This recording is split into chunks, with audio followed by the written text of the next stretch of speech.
प्रिय विद्यार्थियों, नमस्कार। आपका बहुत बहुत स्वागत है।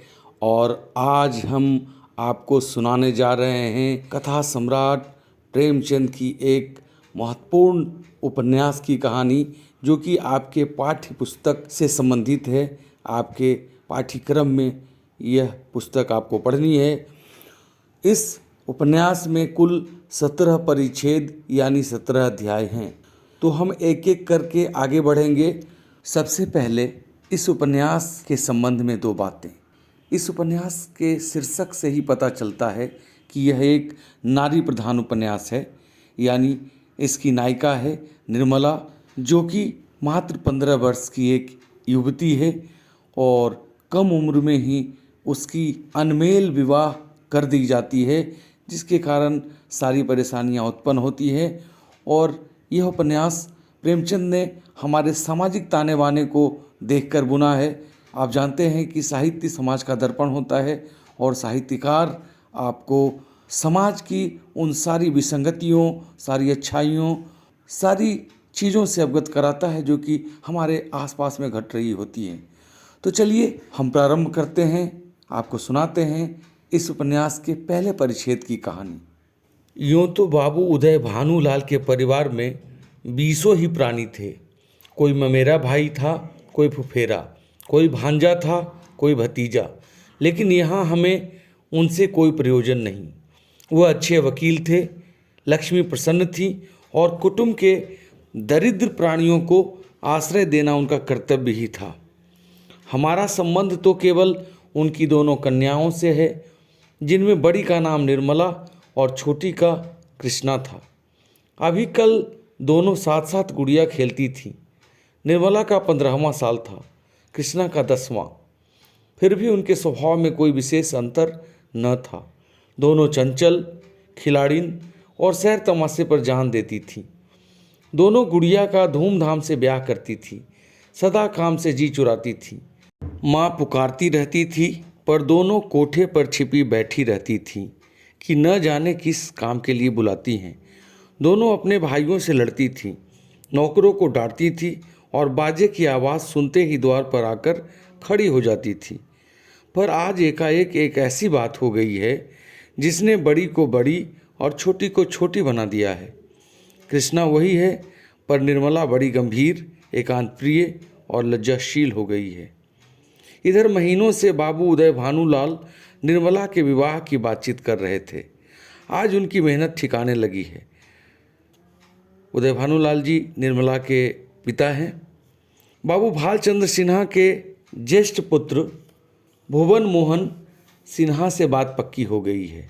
वर के पिता ने कह दिया है कि आपकी खुशी है, दहेज दें या न दें, मुझे इसकी परवाह नहीं। हाँ, बारात में जो लोग जाएं, उनका आदर सत्कार अच्छी तरह होना चाहिए, जिसमें मेरी और आपकी जगहसाई न हो। बाबू उदय भानुलाल थे तो वकील, पर संचय करना न जानते थे। दहेज उनके सामने कठिन समस्या थी। इसलिए जब वर के पिता ने स्वयं कह दिया कि मुझे दहेज की परवाह नहीं, तो मानो उन्हें आंखें मिल गई। डरते थे, न जाने किस किस के सामने हाथ फैलाना पड़े। 2-3 महाजनों को ठीक कर रखा था। उनका अनुमान था कि हाथ रोकने पर भी 20,000 से कम खर्च न होंगे। यह आश्वासन पाकर वे खुशी के मारे फूले न समाये। इसकी सूचना ने अज्ञान बालिका को मुंह ढांपकर एक कोने में बिठा रखा है। उसके हृदय में एक विचित्र शंका समा गई है। रोम रोम में एक अज्ञात भय का संचार हो गया है। न जाने क्या होगा। उसके मन में वे उमंगें नहीं हैं जो युवतियों की आंखों में तिरछी चितवन बनकर, ओठों पर मधुर हास्य बनकर और अंगों में आलस्य बनकर प्रकट होती है। नहीं, वहाँ अभिलाषाएं नहीं हैं, वहाँ केवल शंकाएं, चिंताएं और भीरु कल्पनाएं हैं। यौवन का अभी तक पूर्ण प्रकाश नहीं हुआ है। कृष्णा कुछ कुछ जानती है, कुछ कुछ नहीं जानती। जानती है बहन को अच्छे अच्छे गहने मिलेंगे, द्वार पर बाजे बजेंगे, मेहमान आएंगे, नाच होगा, यह जानकर प्रसन्न है। और यह भी जानती है कि बहन सबके गले मिलकर रोएगी, यहाँ से रो धोकर विदा हो जाएगी, मैं अकेली रह जाऊंगी, यह जानकर दुखी है। पर यह नहीं जानती कि यह किस लिए हो रहा है। माताजी और पिताजी क्यों बहन को इस घर से निकालने को इतने उत्सुक हो रहे हैं। बहन ने तो किसी को कुछ नहीं कहा, किसी से लड़ाई नहीं की। क्या इसी तरह एक दिन मुझे भी ये लोग निकाल देंगे? मैं भी इसी तरह कोने में बैठकर रोऊंगी और किसी को मुझ पर दया न आएगी। इसीलिए वह भयभीत भी है। संध्या का समय था। निर्मला छत पर जानकर अकेली बैठी आकाश की ओर त्रिषित नेत्रों से ताक रही थी। ऐसा मन होता था पंख होते तो वह उड़ जाती और इन सारे झंझटों से छूट जाती। इस समय बहुधा दोनों बहनें कहीं सैर पर जाया करती थीं। बग्घी खाली न होती तो बगीचे में ही टहला करती, इसलिए कृष्णा उसे खोजती फिरती थी।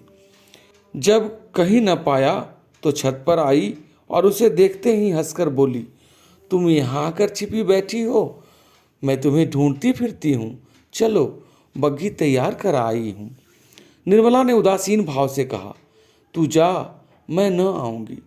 कृष्णा, नहीं मेरी अच्छी दीदी, आज जरूर चलो। देखो कैसी ठंडी ठंडी हवा चल रही है। निर्मला, मेरा मन नहीं चाहता, तू चली जा। कृष्णा की आंखें डबडबा आई, कांपती हुई आवाज़ से बोली, आज तुम क्यों नहीं चलती? मुझसे क्यों नहीं बोलती? क्यों इधर उधर छिपी छिपी फिरती हो? मेरा जी अकेले बैठे बैठे घबराता है। तुम न चलोगी तो मैं भी न जाऊंगी, यहीं तुम्हारे साथ बैठी रहूंगी। निर्मला, और जब मैं चली जाऊंगी तब क्या करेगी? तब किसके साथ खेलेगी और किसके साथ घूमने जाएगी? बता। कृष्णा, मैं भी तुम्हारे साथ चलूंगी, अकेले मुझसे यहाँ न रहा जाएगा। निर्मला मुस्कुराकर बोली, तुझे अम्मा न जाने देंगी। कृष्णा, तो मैं भी तुम्हें न जाने दूंगी। तुम अम्मा से कह क्यों नहीं देती कि मैं न जाऊंगी? निर्मला, कह तो रही हूँ, कोई सुनता है? कृष्णा, तो क्या यह तुम्हारा घर नहीं है? निर्मला, नहीं, मेरा घर होता तो कोई क्यों जबरदस्ती निकाल देता? कृष्णा, इसी तरह किसी दिन मैं भी निकाल दी जाऊंगी। निर्मला, और नहीं, क्या तू बैठी रहेगी? हम लड़कियां हैं, हमारा घर कहीं नहीं होता। कृष्णा, चंदर भी निकाल दिया जाएगा? निर्मला, चंदर तो लड़का है, उसे कौन निकालेगा? कृष्णा, तो लड़कियां बहुत खराब होती होंगी? निर्मला, खराब ना होती तो घर से भगाई क्यों जाती? कृष्णा, चंदर इतना बदमाश है, उसे कोई नहीं भगाता। हम तुम तो कोई बदमाशी भी नहीं करती। एकाएक चंदर धमधम करता हुआ छत पर आ पहुंचा और निर्मला को देखकर बोला, अच्छा आप यहाँ बैठी हैं? ओहो, अब तो बाजे बजेंगे, दीदी दुल्हन बनेगी, पालकी पर चढ़ेगी। ओहो ओहो। चंदर का पूरा नाम चंद्रभानु सिन्हा था। निर्मला से 3 साल छोटा और कृष्णा से 2 साल बड़ा। निर्मला, चंदर, मुझे चिढ़ाओगे तो अभी जाकर अम्मा से कह दूंगी। चंदर, तो चिढ़ती क्यों हो? तुम भी बाजे सुनना। ओ हो, अब आप दुल्हन बनेंगी, क्यों किसनी? तू बाजे सुनेगी ना? वैसे बाजे तूने कभी ना सुने होंगे। कृष्णा, क्या बैंड से भी अच्छे होंगे? चंदर, हाँ हाँ, बैंड से भी अच्छे, 1000 गुना अच्छे, लाख गुना अच्छे। तुम जानो क्या, एक बैंड सुन लिया तो समझने लगी कि उससे अच्छे बाजे नहीं होते। बाजे बजाने वाले लाल लाल वर्दियाँ और काली काली टोपियाँ पहने होंगे, ऐसे खूबसूरत मालूम होंगे कि तुमसे क्या कहूँ। आतिशबाजियाँ भी होंगी, हवाइयाँ आसमान में उड़ जाएंगी और वहाँ तारों में लगेंगी तो लाल पीले हरे नीले तारे टूट टूट कर गिरेंगे। बड़ा मज़ा आएगा। कृष्णा, और क्या क्या होगा चंदर, बता दे मेरे भैया। चंदर, मेरे साथ घूमने चल तो रास्ते में सारी बातें बता दूं। ऐसे ऐसे तमाशे होंगे कि देखकर तेरी आंखें खुल जाएंगी।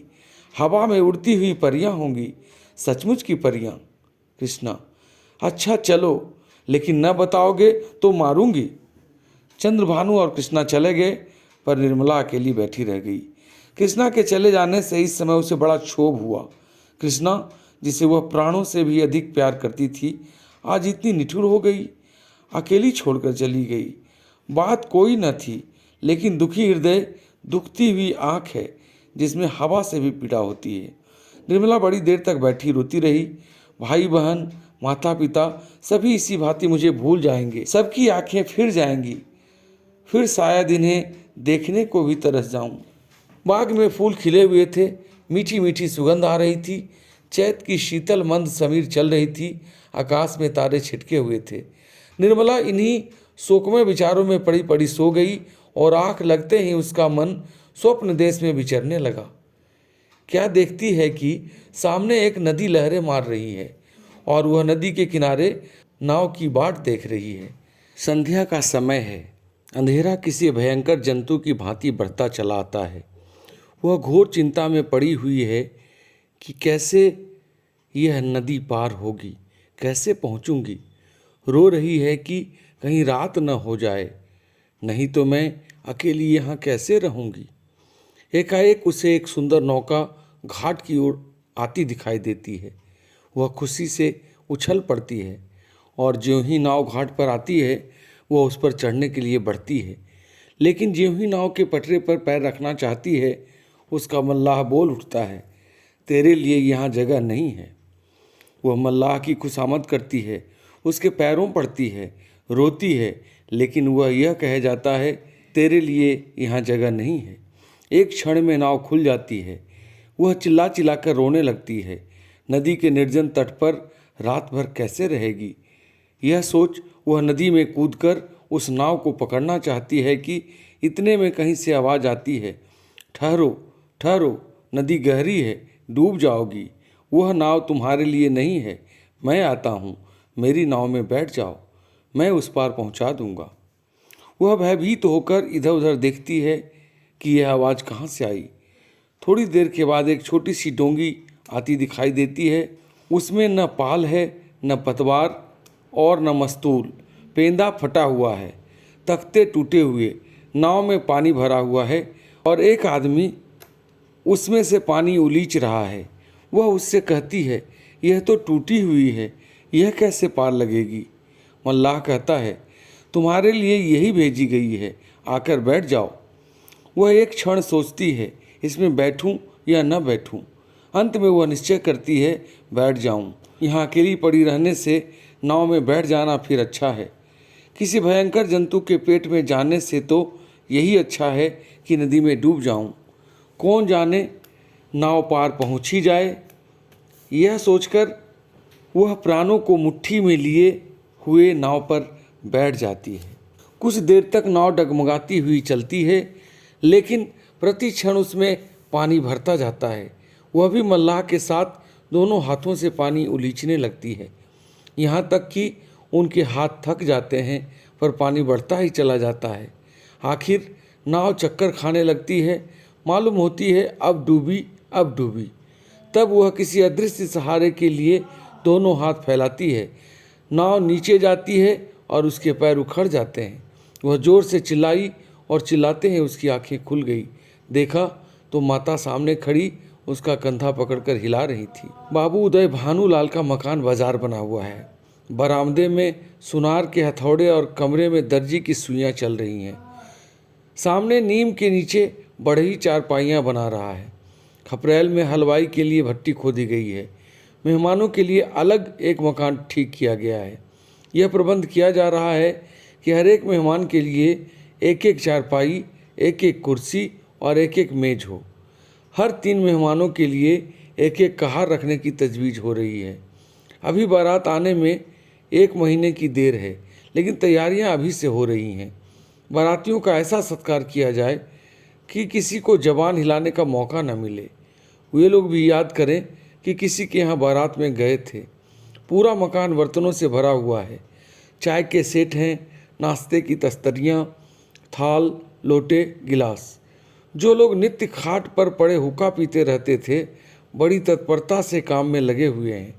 अपनी उपयोगिता सिद्ध करने का ऐसा अच्छा अवसर उन्हें फिर बहुत दिनों के बाद मिलेगा। जहाँ एक आदमी को जाना होता है, 5 दौड़ते हैं। काम कम होता है, हुल्लड़ अधिक। जरा जरा सी बात पर घंटों तक तर्क वितर्क होता है और अंत में वकील साहब को आकर निर्णय करना पड़ता है। एक कहता है यह घी खराब है, दूसरा कहता है इससे अच्छा बाजार में मिल जाए तो टांग की राह से निकल जाऊं, तीसरा कहता है इसमें तो हीक आती है, चौथा कहता है तुम्हारी नाक ही सड़ गई है, तुम क्या जानो घी किसे कहते हैं। जब से यहाँ आए हो घी मिलने लगा है, नहीं तो घी के दर्शन भी न होते थे। इस पर तकरार बढ़ती है और वकील साहब को झगड़ा चुकाना पड़ता है। रात के 9 बजे थे। उदय भानुलाल अंदर बैठे हुए खर्च का तखमीना लगा रहे थे। वो प्रायः रोज ही तखमीना लगाते थे, पर रोज ही उसमें कुछ न कुछ परिवर्तन और परिवर्धन करना पड़ता था। सामने कल्याणी भौहें सिकोड़े हुए खड़ी थी। कल्याणी निर्मला की माता जी हैं।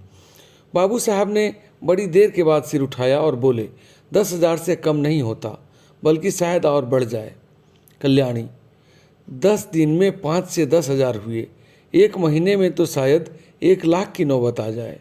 उदय भानु, क्या करूं, जगहसाई भी तो अच्छी नहीं लगती। कोई शिकायत हुई तो लोग कहेंगे नाम बड़े दर्शन थोड़े। फिर जब वह मुझसे दहेज 1 पाई नहीं लेते तो मेरा भी कर्तव्य है कि मेहमानों के आदर सत्कार में कोई बात उठा न रखूं। कल्याणी, जब से ब्रह्मा ने सृष्टि रची तब से आज तक कभी बारातियों को कोई प्रसन्न नहीं रख सका। उन्हें दोष निकालने और निंदा करने का कोई न कोई अवसर मिल ही जाता है। जिसे अपने घर सूखी रोटियां भी मयस्सर नहीं, वह भी बारात में जाकर तानाशाह बन बैठता है। तेल खुशबूदार नहीं, साबुन टके सेर का जाने कहाँ से बटोर लाए। कहार बात नहीं सुनते, लालटेनें धुआं देती हैं, कुर्सियों में खटमल है, चारपाइयाँ ढीली हैं, जनवासे की जगह हवादार नहीं। ऐसी ऐसी हजारों शिकायतें होती रहती हैं। उन्हें आप कहाँ तक रोकिएगा। अगर यह मौका न मिला तो और कोई ऐब निकाल लिए जाएंगे। भाई, यह तेल तो रंडियों के लगाने लायक है, हमें तो सादा तेल चाहिए। जनाब ने यह साबुन नहीं भेजा है, अपनी अमीरी की शान दिखाई है, मानो हमने साबुन देखा ही नहीं। ये कहार नहीं यमदूत हैं, जब देखिए सिर पर सवार। लालटेनें ऐसी भेजी हैं कि आंखें चमकने लगती हैं। अगर 10-5 दिन इस रोशनी में बैठना पड़े तो आंखें फूट जाए। जनवासा क्या है, अभागे का भाग्य है, इस पर चारों तरफ से झोंके आते रहते हैं। मैं तो फिर यही कहूँगी कि बारातियों के नखरों का विचार ही छोड़ दो। उदय भानु, तो आखिर तुम मुझे क्या करने को कहती हो। कल्याणी, कह तो रही हूँ, पक्का इरादा कर लो कि मैं 5,000 से अधिक न खर्च करूँगा। घर में तो टका है नहीं, कर्ज ही का भरोसा ठहरा, तो इतना कर्ज क्यों लें कि ज़िंदगी में अदा न हो। आखिर मेरे और बच्चे भी तो हैं, उनके लिए भी तो कुछ चाहिए। उदय भानु, तो क्या आज मैं मरा जाता हूँ। कल्याणी, जीने मरने का हाल कोई नहीं जानता। उदय भानु, तो तुम बैठी यही मनाया करती हो। कल्याणी, इसमें बिगड़ने की तो कोई बात नहीं, मरना एक दिन सभी को है, कोई यहाँ अमर होकर थोड़े ही आया है। आंखें बंद कर लेने से तो होने वाली बात न टलेगी। रोज आंखों देखती हूँ, बाप का देहांत हो जाता है, उसके बच्चे गली गली ठोकरे खाते फिरते हैं। आदमी ऐसा काम ही क्यों करे। उदय भानु ने जलकर कहा, तो अब समझ लूँ कि मेरे मरने के दिन निकट आ गए। यही तुम्हारी भविष्यवाणी है। सुहाग से स्त्रियों का जी उबते नहीं सुना था, आज यह नई बात मालूम हुई। रंडापे में भी कोई सुख होगा ही। कल्याणी, तुमसे दुनिया की कोई भी बात कही जाती है तो जहर उगलने लगते हो, इसीलिए न कि जानते हो इसे कहीं टिकना नहीं है। मेरी ही रोटियों पर पड़ी हुई है या और कुछ। जहाँ कोई बात कही वह सिर हो गए, मानो मैं घर की लौंडी हूँ। मेरा केवल रोटी और कपड़े का नाता है। जितना ही मैं दबती हूँ तुम और भी दबाते हो। मुफ्त खोर माल उड़ाएं, कोई मुंह न खोले, शराब कबाब में रुपये लुटें, कोई जवान न हिलाए। ये सारे कांटे मेरे बच्चों ही के लिए तो बोए जा रहे हैं। उदय भानु, तो मैं क्या तुम्हारा गुलाम हूँ। कल्याणी, तो क्या मैं तुम्हारी लौंडी हूँ। उदय भानु, ऐसे मर्द और होंगे जो औरतों के इशारे पर नाचते हैं। कल्याणी, तो ऐसी स्त्रियां भी और होंगी जो मर्दों की जूतियां सहा करती हैं। उदय भानु, मैं कमा कर लाता हूँ, जैसे चाहूँ खर्च कर सकता हूँ, किसी को बोलने का अधिकार नहीं। कल्याणी, तो आप अपना घर संभालिए, ऐसे घर को मेरा दूर से ही सलाम है जहाँ मेरी कोई पूछ नहीं। घर में तुम्हारा जितना अधिकार है उतना ही मेरा भी, इससे जौ भर भी कम नहीं। अगर तुम अपने मन के राजा हो तो मैं भी अपने मन की रानी हूँ। तुम्हारा घर तुम्हें मुबारक रहे। मेरे लिए पेट की रोटियों की कमी नहीं है। तुम्हारे बच्चे हैं, मारो या जिलाओ, न आँखों से देखूंगी न पीड़ा होगी। आंखें फूटी, पीर गई। उदय भानु, क्या तुम समझती हो कि तुम न संभालोगी तो मेरा घर ही न संभलेगा? मैं अकेले ऐसे ऐसे 10 घर संभाल सकता हूँ। कल्याणी, कौन? अगर आज के महीने दिन छुट्टी में न मिल जाए तो कहना कोई कहती थी। यह कहते कहते कल्याणी का चेहरा तमतमा उठा। वह झमक कर उठी और कमरे के द्वार की ओर चली। वकील साहब मुकदमे में तो खूब मीन मेख निकालते थे, लेकिन स्त्रियों के स्वभाव का उन्हें कुछ यूं ही सा ज्ञान था। यही एक ऐसी विद्या है जिसमें आदमी बूढ़ा होने पर भी कोरा रह जाता है। अगर वे अब भी नरम पड़ जाते और कल्याणी का हाथ पकड़कर बिठा लेते तो शायद वह रुक जाती, लेकिन आपसे यह तो हो न सका। उल्टे चलते चलते एक और चरका दिया। बोले, मैके का घमंड होगा। कल्याणी ने द्वार पर रुककर पति की ओर लाल लाल नेत्रों से देखा और बिफर कर बोली, मैके वाले मेरे तकदीर के साथी नहीं हैं और न मैं इतनी नीच हूँ कि उनकी रोटियों पर जा पड़ूँ। उदय भानु, तब कहाँ जा रही हो? कल्याणी, तुम यह पूछने वाले कौन होते हो? ईश्वर की सृष्टि में असंख्य पापियों के लिए जगह है, क्या मेरे लिए ही जगह नहीं है? यह कहकर कल्याणी कमरे से बाहर निकल गई। आंगन में आकर उसने एक बार आकाश की ओर देखा, मानो तारागण को साक्षी दे रही है कि मैं इस घर में कितनी निर्दयता से निकाली जा रही हूँ। रात के 11 बज गए थे। घर में सन्नाटा छा गया था। दोनों बेटों की चारपाई उसी के कमरे में रहती थी। वह अपने कमरे में आई, देखा चंद्रभानु सोया है। सबसे छोटा सूर्य भानु चारपाई पर उठ बैठा है। माता को देखते ही वह बोला, तुम कहाँ गई थी अम्मा?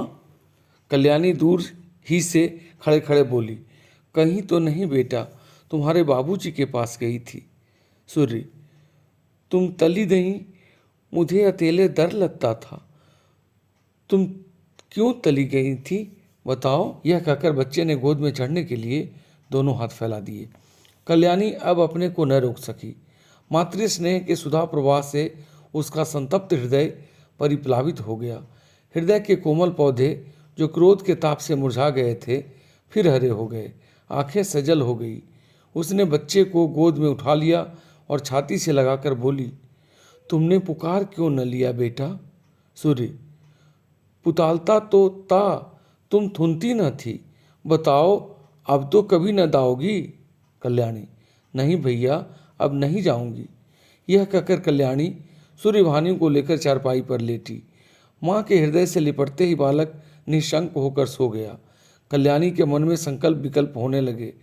पति की बातें याद आती तो मन होता घर को तिलांजलि देकर चली जाऊं, लेकिन बच्चों का मुंह देखती तो बात शल्य से चित्त गदगद हो जाता। बच्चों को किस पर छोड़कर जाऊं?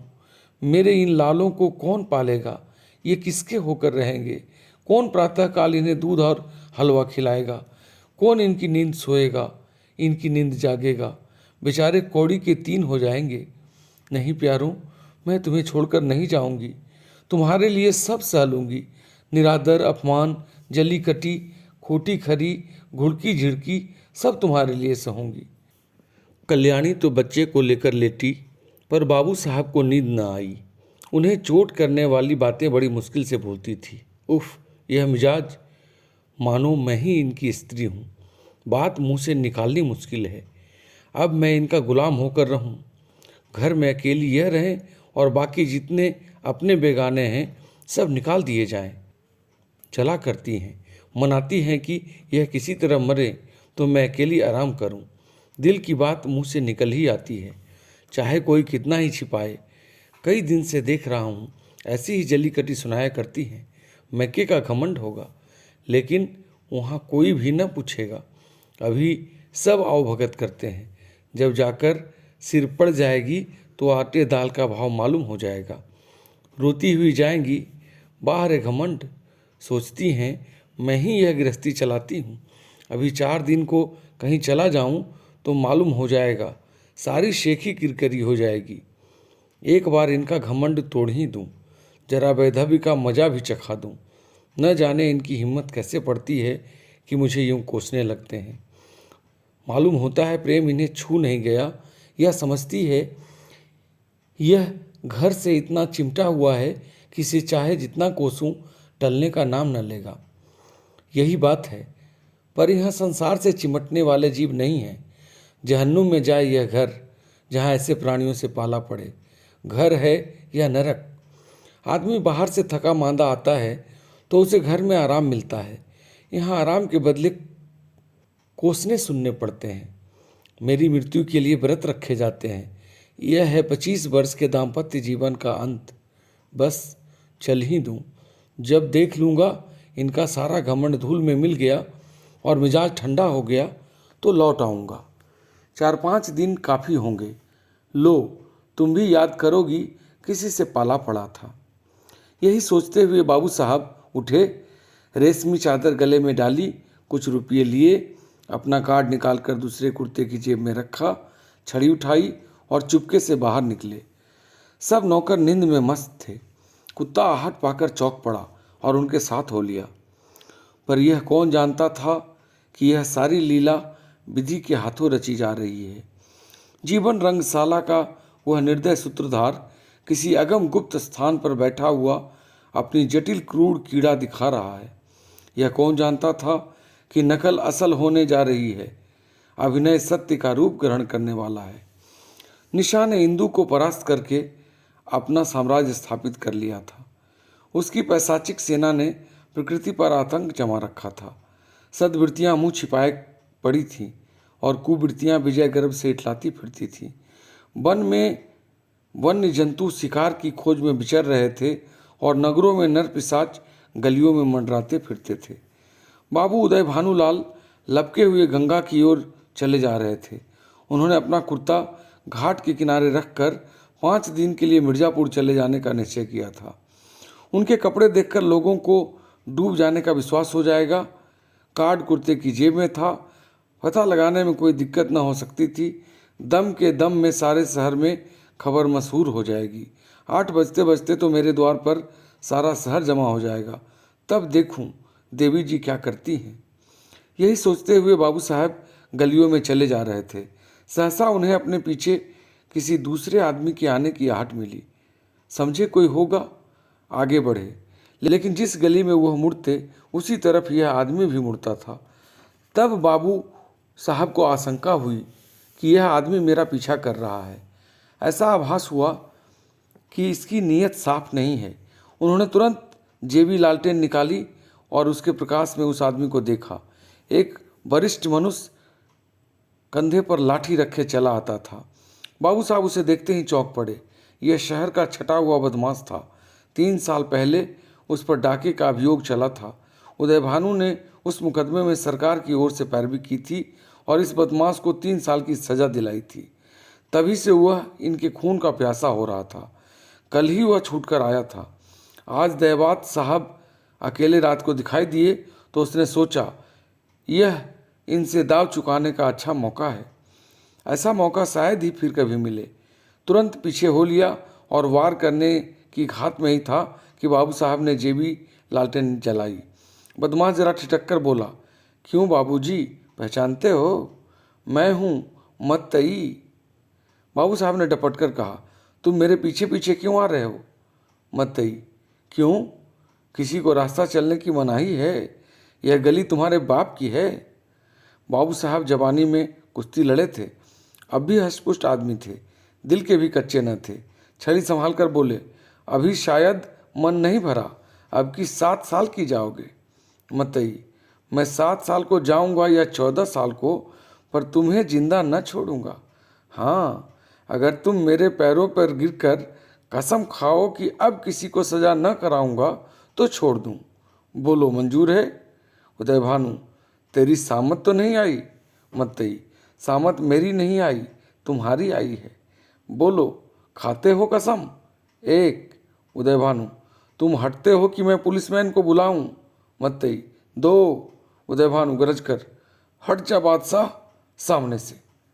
मतई, 3। मुंह से 3 शब्द निकालते ही बाबू साहब के सिर पर लाठी का ऐसा तुला हुआ हाथ पड़ा कि वह अचेत होकर जमीन पर गिर पड़े। मुंह से केवल इतना ही निकला, हाय, मार डाला। मतई ने समीप आकर देखा तो सिर फट गया था और खून की धार निकल रही थी। नाड़ी का कहीं पता न था। समझ गया कि काम तमाम हो गया। उसने कलाई से सोने की घड़ी खोल ली, कुर्ते से सोने के बटन निकाल लिए, उंगली से अंगूठी उतारी और अपनी राह चला गया, मानो कुछ हुआ ही नहीं। हाँ, इतनी दया की लाश रास्ते से घसीट कर किनारे डाल दी। हाय, बेचारे क्या सोचकर चले थे, क्या हो गया? जीवन तुमसे ज़्यादा आसार भी दुनिया में कोई वस्तु है?